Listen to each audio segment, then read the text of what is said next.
0.5%. Okay, that's one big mover. Apart from that, power-related names. Power Grid, NTPC too are seeing some buying. Power Grid, NTPC at the day's high. We've got the WPI inflation print at negative 0.25%, minus 0.26, which compares with minus 0.52 on a month-on-month basis. WPI is less tracked compared to the CPI inflation print, and it's coming declining in the negative territory now for the sixth consecutive month? Yeah, for the sixth consecutive month. And I mean, there is expected to be further easing of prices for the food and vegetable basket. So that is something that we will watch very closely.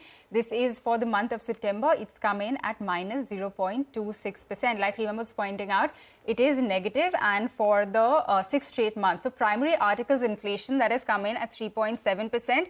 What we had last month, which is in August, was much higher than that. So those are the kinds of figures that we are working with. This is for September, once again, minus 0.26%. Food inflation, look at that. There's been a big contraction over there. 1.5% is where it's at for September. What we had last month before that was 5.6%. So that is where I guess a bulk of the easing has really come through in the food prices. We are going to try to get you some more reactions on this as well. I'm just getting initial numbers right now. So we have the food prices and the overall inflation for the month of September, which has come in the negative, in the negative territory for the 6th month. The primary articles, like I was mentioning, 3.7%.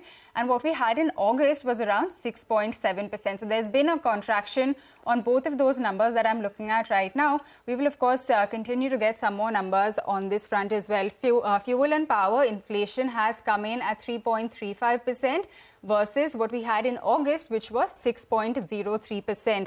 I think we have Aditi Nair joining us now. Aditi, thanks for joining us in the show today. So overall, it's come in minus 0.26%. There is a sharp contraction in the food prices, which, of course, was expected. But your first take on these numbers that have come through? Thank you. So the number which has come in is lower than what we had forecast. We had expected that in the month of September, we were going to come back from the deflationary zone to a positive YOY inflation on the WPI side. So from what I heard you say right now, I think the sort of moderation in month-on-month terms in food prices seems to be higher than what we had penciled in. And, last week also the CPI data did give a positive surprise. So there also the month-on-month moderation in the headline CPI inflation was better than what we had penciled in. So just need to see the underlying disaggregated data for the WPI to understand whether it's similar reasons or different reasons that have led to this lower than expected WPI inflation. Having said that, in any case, over the next month or two, we do expect the WPI to come back to the positive zone. Where do you think the miss has come versus your own expectations? I don't know if you can see, the numbers on your screen. Manufactured, for instance, is minus 1.34. The all commodity index is down 0.5% on a month-on-month basis. Where is the miss versus your own expectations?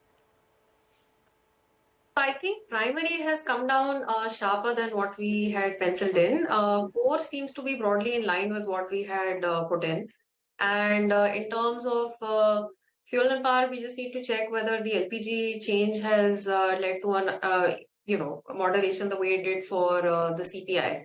So possibly, sometimes what happens is that the WPI, what we notice for a couple of commodities, couple of indices is that it takes a little bit of a lag to update. And in the revision, we find that it's updated to the correct number. So when there is an upswing in commodity prices, sometimes the initial WPI doesn't pick it up and it gets picked up in the revised number.